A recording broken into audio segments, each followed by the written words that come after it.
Women voters have once again outperformed men in electoral turnout across three regions that went to poll on April 9: Assam, Kerala, and Puducherry. The latest data released by the Election Commission of India shows a consistent pattern. Women are not just participating in elections, they are increasingly driving voter turnout itself. But what explains this steady rise in female participation across diverse states and regions? And does this signal a deeper shift in India's electoral behavior? Let's start with the headline numbers. In Assam, female voter turnout stood at 86.50% compared to 85.33% among men. The state also recorded its highest ever voter turnout in assembly elections, marking a significant milestone in voter participation. In Kerala, women recorded 81.19% turnout, while male turnout stood at 75.19%. This gap is particularly notable because Kerala has consistently shown strong voter engagement, yet women have still managed to outpace men. And in Puducherry, female turnout reached a striking 91.40% compared to 88.13% for men. This makes it one of the highest recorded female participation rate in the country. What stands out is not just the higher female turnout, but the fact that this trend is visible across three very different political and social landscapes.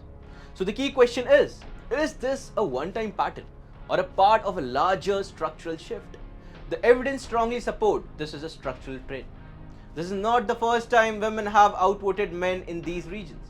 In fact, in the previous assembly elections as well, particularly in 2021, women voter turnout either matched or exceeded male participation in all three regions. In Kerala, the pattern has been especially consistent over multiple cycles. Since 2016, women have regularly recorded higher voter turnout than men. And in Assam, the gap has narrowed significantly over time, with women either matching or slightly surpassing male turnout in recent elections.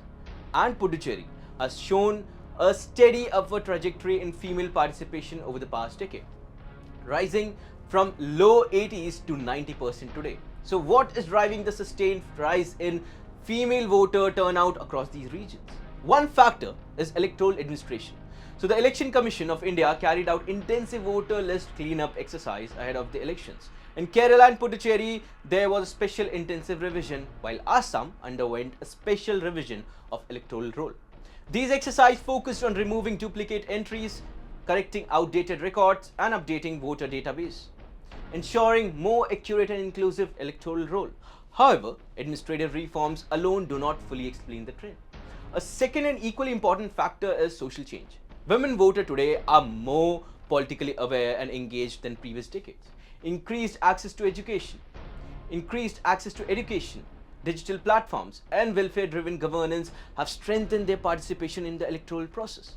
In rural and semi-urban areas, targeted welfare schemes related to the health, financial support, and household benefits have also played a role in encouraging women to turn out in larger numbers. Additionally, improved polling infrastructure and accessibility, such as nearby polling stations and better security arrangement, have made voting easier for women voters. But beyond participation, what does this trend mean for political outcomes? Higher female turnout has direct political consequences. In closely contested constituencies, even a small gender-based turnout gap can influence results. Political parties are increasingly aware of this shift, which is why women-centric issues including welfare schemes, safety and economic empowerment have become central to the campaign strategy across states. This also means women voters are no longer passive demography. They are now decisive electoral force that can reshape outcomes. Does this trend allow change how party design their political messaging? So absolutely, parties are now tailoring their messaging more aggressively toward women voters, focusing on direct benefit schemes, employment opportunities, and social welfare delivery. The increasing participation of women is also forcing parties to rethink candidate selection, especially in constituencies where female turnout is significantly higher than male turnout. So, is India witnessing a permanent shift in voter demography? All indicators suggest a long-term transformation. The consistent rise in female voter turnout across Assam, Kerala and Puducherry over multiple election cycles points to a deeper structural change in India's demography and also democracy. So women are not just catching up with men. In many regions, they are leading voter participation. The latest data from the Election Commission of India clearly signals a shift in electoral behavior.